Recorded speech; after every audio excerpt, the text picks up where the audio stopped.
दोस्तों, उत्तरकाशी के सिलक्यारा टनल में फंसे मजदूरों को आखिरकार 16 दिनों बाद सही सलामत बाहर निकाल लिया गया। इसे दुनिया के इतिहास के सबसे शानदार रेस्क्यू ऑपरेशंस में से एक माना जा रहा है। इस रेस्क्यू ऑपरेशन को कामयाब बनाने में अलग अलग एजेंसियों का तो रोल है ही, मगर इसका सबसे ज्यादा श्रेय बाबा बौखनाथ जी को दिया जा रहा है। लोकल लोग बताते हैं कि जब टनल को बनाने का काम शुरू हुआ तो यहाँ बाबा बौखनाथ जी का एक प्राचीन मंदिर था जिसे तोड़ दिया गया था, जिससे बाबा नाराज हो गए। लोग कहते हैं कि यही वजह रही है कि पहले टनल का एक हिस्सा गिरा, मजदूर अंदर फंस गए और जब रेस्क्यू शुरू किया गया तो कभी लैंडस्लाइड हुई, कभी मशीन टूट गई तो कभी सामने बड़े पत्थर आ गए। जब किसी तरह से बात बनती नहीं दिख रही थी तो रेस्क्यू टीमों को बाबा बौखनाथ के गुस्से की बात बताई गई और वहीं सुरंग के बाहर उनकी एक मूर्ति स्थापित की गई। लोगों ने उनसे माफी मांगकर काम फिर से शुरू किया। ऑस्ट्रेलिया से आए एक्सपर्ट एर्नोल्ड डिक्स भी हर रोज काम शुरू होने से पहले बाबा से आशीर्वाद लेते थे और शाम को फिर से उनकी मूर्ति को नमन करते थे। आज जब 16-17 दिनों बाद मौत को मात देकर ये मजदूर बाहर लाए गए हैं तो इसके पीछे बाबा की कृपा मानी जा रही है। एर्नोल्ड डिक्स ने भी कई बार इस बात का जिक्र किया है कि अगर पहाड़ ने कुछ लोगों को अपने अंदर ले लिया है तो हम उनसे इस बात की इजाजत मांग रहे हैं कि क्या हम इन लोगों को वापस बाहर निकाल सकते हैं। मतलब उन्होंने कभी भी ये अहंकार नहीं दिखाया कि हम पहाड़ को जीत सकते हैं, बल्कि पूरी विनम्रता के साथ हमेशा पहाड़ को ईश्वर का दर्जा दिया कि हम उससे सिर्फ और सिर्फ अपने लोगों को वापस लेने की परमिशन मांग रहे हैं। दोस्तों, उत्तरकाशी का रेस्क्यू ऑपरेशन एक बार फिर भारत के उस चरित्र को, उस कैरेक्टर को बताता है जिसकी आज पूरी दुनिया कायल हो रही है। एक ऐसा चरित्र जिसमें हम अपना फर्ज पूरी ईमानदारी और मेहनत से निभाएंगे, लेकिन ये भी स्वीकार करेंगे कि होगा वही जो ईश्वर चाहेगा। और उत्तरकाशी की घटना ने एक बार फिर उसे सही साबित कर दिया। ये कहने में मुझे कोई हर्ज नहीं है कि भारत और हिंदुत्व के इसी चरित्र ने आज पूरी दुनिया को इसकी ओर आकर्षित किया है। कैसे आकर्षित किया है और लगातार कर रहा है, आज के इस वीडियो में हम इसी के बारे में डिटेल में बात करेंगे। दोस्तों, पिछले दिनों बैंकॉक में विश्व हिंदू कांग्रेस का आयोजन हुआ। इस इवेंट में थाईलैंड के प्रधानमंत्री ने हिंदू धर्म को लेकर ऐसी बात कर दी जिसे सुनकर हर कोई हैरान रह गया। थाईलैंड के प्रधानमंत्री ने कहा कि आज पूरी दुनिया में जैसे हालात हैं उसमें हिंदू धर्म के संस्कार ही पूरी दुनिया को बचा सकते हैं। इससे पहले अमेरिका में राष्ट्रपति पद के उम्मीदवार विवेक रामास्वामी से जब ये पूछा गया कि वो किस तरह की पॉलिटिक्स करना चाहते हैं तो रामास्वामी ने बेहिचक कहा कि मैं हिंदू हूं और मैं अपनी उन हिंदू वैल्यूज को बेस बनाकर ही राजनीति करूंगा, क्योंकि मुझे लगता है कि आज अमेरिका को उन वैल्यूज की सख्त जरूरत है। Tell my faith, I'm Hindu. I believe there's one true God. I believe God put each of us here for a purpose. My faith teaches me that we have a duty, a moral duty, to realize that purpose. That we're God's instruments.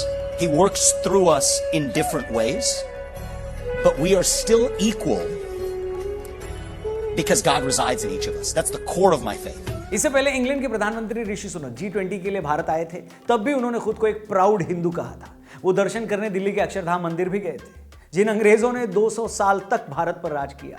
आज उसी England के PM house में एक भारतीय मूल का शख्स राज कर रहा है। वो वहां हिंदू रीति रिवाज से सारे वार त्योहार मना रहा है। अमेरिका के शहरों में कई सालों से दिवाली की छुट्टी दी जाने लगी है। यूएई जैसे मुस्लिम देश में दिवाली पर स्कूलों में 4 दिन की छुट्टियां की गई।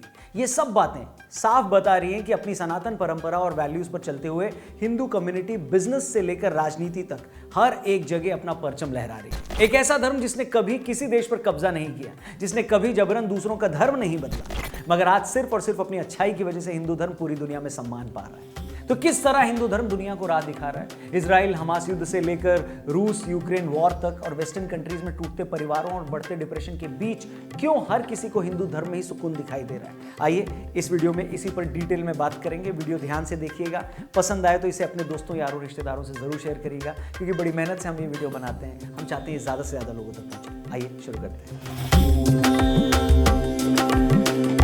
नमस्कार, जय हिंद दोस्तों, मैं हूं रौनक। दोस्तों, स्टीव जॉब्स को 21वीं शताब्दी का सबसे बड़ा इनोवेटर माना जाता है।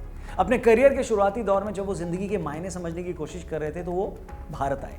इसी दौरान वो नीम करोली बाबा के आश्रम गए। स्टीव जॉब्स का कहना था कि महाराज जी की एक झलक ने उनके दिमाग पर छाया सारा अंधेरा हटा दिया। उन्हें अपनी जिंदगी का मकसद साफ समझ में आ गया। ये बताने की जरूरत नहीं है कि एक बार जब स्टीव अपने काम में लगे तो उन्होंने दुनिया की टेक्नोलॉजी को हमेशा हमेशा के लिए बदल कर रख दिया। एप्पल कंप्यूटर से लेकर मैकबुक, आईपैड से लेकर आईफोन तक उन्होंने दुनिया को ऐसे प्रोडक्ट्स दिए, एक ऐसा ब्रांड दिया जिसने करोड़ों लोगों की जिंदगियां बदल दी।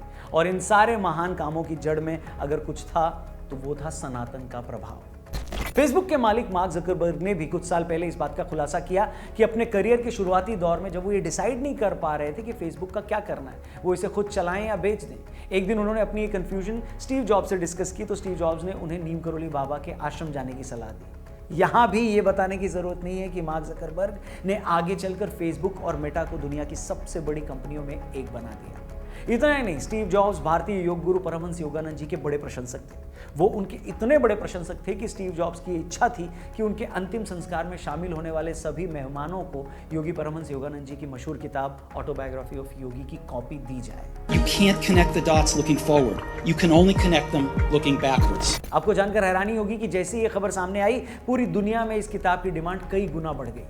तब से अब तक इस किताब की लाखों कॉपियां बिक चुकी हैं। इसी किताब के बाद योग और हिंदू धर्म में भी लोगों का रुझान और ज्यादा बढ़ गया। इतना ही नहीं, बीटल्स का महर्षि महेश योगी के संपर्क में आना, विल स्मिथ का भारत आकर हिंदू रीति रिवाज से पूजा अर्चना करना हो, या जूलिया रॉबर्ट्स का खुलकर हिंदू धर्म की तारीफ करना, ये सब बताता है कि कैसे हिंदू धर्म सालों से अमेरिकन सोसाइटी की बड़ी से बड़ी हस्तियों को प्रभावित कर रहा है। Hinduism is something that I'm very intrigued by and very interested in. इतना ही नहीं, हाल ही में अमेरिकी राष्ट्रपति चुनावों की दौड़ में शामिल विवेक रामास्वामी का नाम सामने आया तो उनके भारतीय कनेक्शन की वजह से भारतीयों की उनमें काफी दिलचस्पी बढ़ी।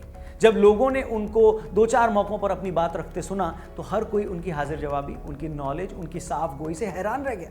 अपने पहले ही चुनाव में भारतीय मूल के इस युवा ने पूरे अमेरिका में सनसनी फैला दी है। पिछले दिनों एक प्रोग्राम के दौरान जब उनसे उनकी राजनीति का मोटिव पूछा गया और उनके धर्म की बात हुई तो विवेक ने जो जवाब दिया उसे सुनकर आपका सीना भी गर्व से चौड़ा हो जाएगा। Tell my faith, I'm Hindu. I believe there's one true God. I believe God put each of us here for a purpose. My faith teaches me that we have a duty, a moral duty, to realize that purpose. That we're God's instruments.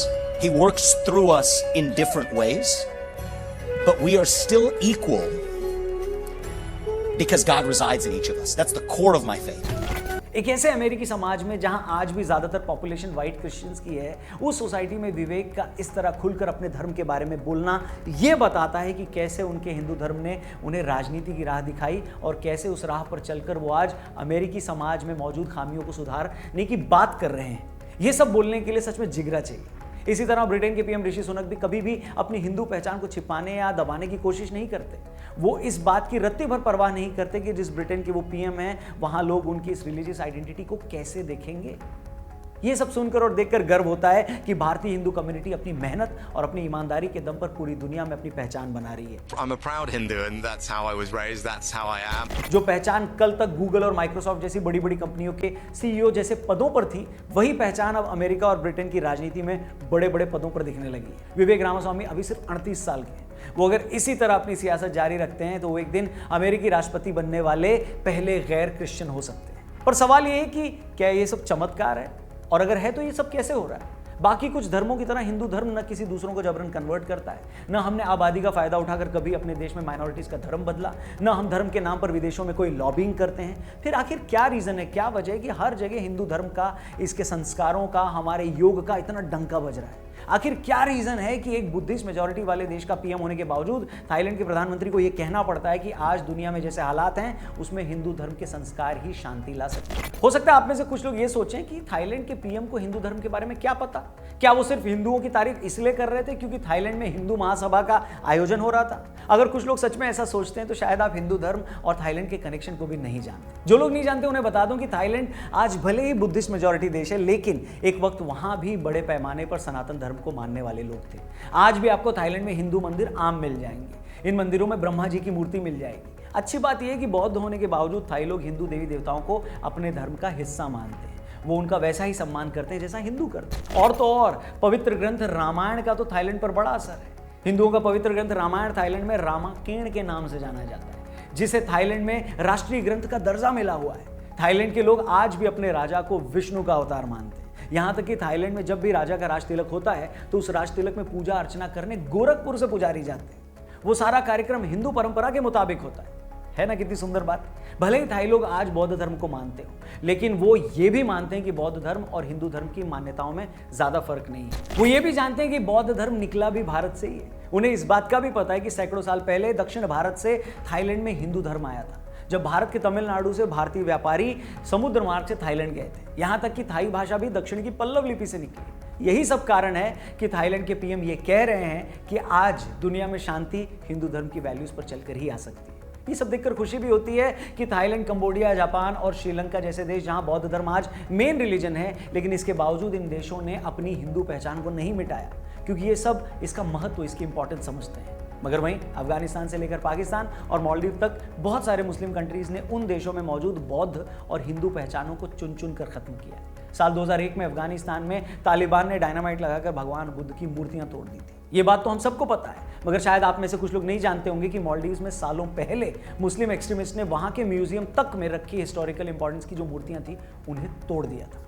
मतलब museum में रखी मूर्तियों से भी धर्म पर खतरा नजर आने लगा। वाह क्या बात। मैं पहले भी कह चुका हूं और आज फिर से दोहरा रहा हूं कि दुनिया में उससे ज्यादा बदनसीब कौम कोई नहीं हो सकती जो ये नहीं जानती कि उसका इतिहास क्या है, उसकी पहचान क्या है, वो लोग कहां से आए थे। आप अफगानिस्तान में बुद्ध की मूर्तियां तोड़कर इस बात को झुटला नहीं सकते कि एक वक्त बौद्ध धर्म अफगानिस्तान तक फैला था। ताजा मामला भी कुछ वक्त पहले कराची का है, जहां लोकल पुलिस की निगरानी में एक हिंदू मंदिर गिराया गया। वो कराची जो सिंध स्टेट की राजधानी है, वो सिंध जो सिंधु नदी के किनारे बसा हुआ है, वो सिंधु नदी जिससे हिंद शब्द निकला और वो हिंद जिसके चलते सिंधु सभ्यता के लोगों को हिंदू कहा गया।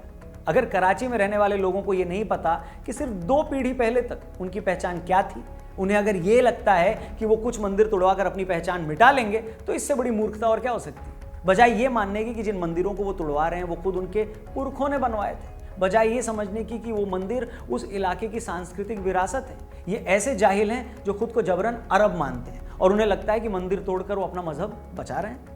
हमें ये नहीं भूलना चाहिए कि सोमनाथ के मंदिर को हजारों बार लूटा गया, मगर वो हर बार खड़ा हुआ। वो आज भी अपनी पूरी शान शौकत और वैभव के साथ खड़ा है। और जिस मोहम्मद गजनवी ने भारत पर 17 हमले किए, आज अफगानिस्तान में उसका किला खंडहर हो चुका है, वहां कुत्ता भी भौंकने नहीं जाता। जावेद अख्तर साहब ने भी पिछले दिनों कहा कि अगर भारत में इतने वक्त से डेमोक्रेसी है तो हिंदुओं की वजह से, क्योंकि हिंदू कम्युनिटी बहुत टॉलरेंट है, वो खुद को दूसरों पर थोपती नहीं है। उन्होंने कहा कि उन्हें गर्व है कि वो राम और सीता की भूमि पर पैदा हुए। तो आखिर वो कौन सी हिंदू वैल्यूज है जिसके चलते बाहर से आने वाले दुनिया के हर शख्स को इस देश में जगह मिली और हर शख्स इसे अपना घर बना पाया। एक वक्त अलगाववादियों के भड़काने पर कश्मीर में हर रोज सड़कों पर पत्थरबाजी होती थी और उस पत्थरबाजी को रोकने के लिए पुलिस की कार्रवाई में जब कुछ लोग घायल हो जाते थे तो इसी देश में बहुत सारे लोग भारत सरकार पर इल्जाम लगाते थे कि वो मुसलमानों पर जुल्म ढा रही है। मगर 370 हटने के बाद और एक के बाद एक अलगाववादियों की पोल खुलने के बाद आज कश्मीर में जब हालात सामान्य हो रहे हैं तो लोग चुप हो गए। इजराइल ने जब गाजा पट्टी में हजारों फिलिस्तीनियों को मारा तो इन लोगों को समझ में आ गया कि अगर भारत सरकार भी कश्मीरियों की दुश्मन होती तो वो भी कश्मीर को गाजा बना सकती थी, मगर उसने ऐसा कभी नहीं किया, इनफैक्ट करने का सोचा भी नहीं। यही वजह है कि आज शैला रशीद जैसे लीडर भी मोदी और अमित शाह की तारीफ कर। इन सारी बातों का निचोड़ ये है कि भारत एक ऐसा विरला देश है जहां इतने अलग अलग फेथ को मानने वाले लोग भी एक साथ रह सकते हैं। यहाँ कुछ हजार की आबादी वाले जूस और पारसी भी रह सकते हैं। आबादी में 1% से भी कम जैन कम्युनिटी भी अपने काम धंधे को बढ़िया तरीके से कर सकती है, अपने धर्म का पालन कर सकती है। यहाँ एक गरीब मुसलमान नवाजुद्दीन सिद्दीकी से लेकर मोहम्मद शमी तक भी अपने टैलेंट के दम पर सुपरस्टार बन जाता है। यहाँ द्रौपदी मुर्मू जैसी आदिवासी महिला भी देश की राष्ट्रपति हो सकती है और डॉक्टर मनमोहन सिंह के तौर पर एक सिख भी 10 साल तक देश का प्रधानमंत्री बना रह सकता है।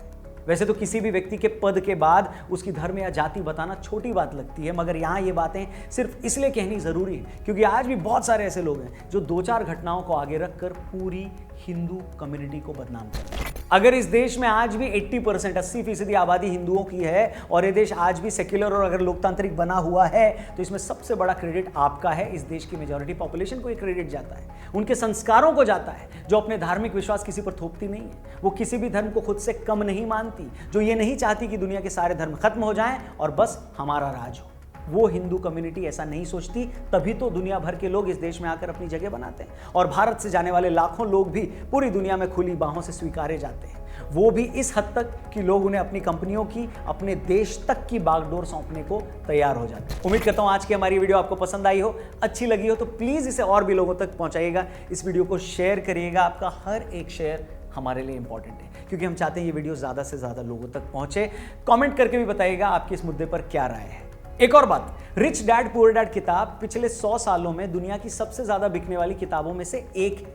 इसके राइटर रॉबर्ट कियोसाकी दुनिया के सबसे सम्मानित लोगों में से एक है। पिछले दिनों वो भारत आए और जब उनसे ये पूछा गया कि उन्हें भारत के बारे में सबसे अच्छा क्या लगता है तो उन्होंने जो जवाब दिया, जो आंसर दिया, वही जवाब सारी हिंदू परंपरा का सार है निचोड़ है। आप उनकी बात सुनिए और हमें इजाज़त दीजिए। जल्दी मिलते हैं। जय हिंद, जय Bharat. So every time you do this and all that, that is because you are peaceful people and smart. It's the best thing you have going for you is this.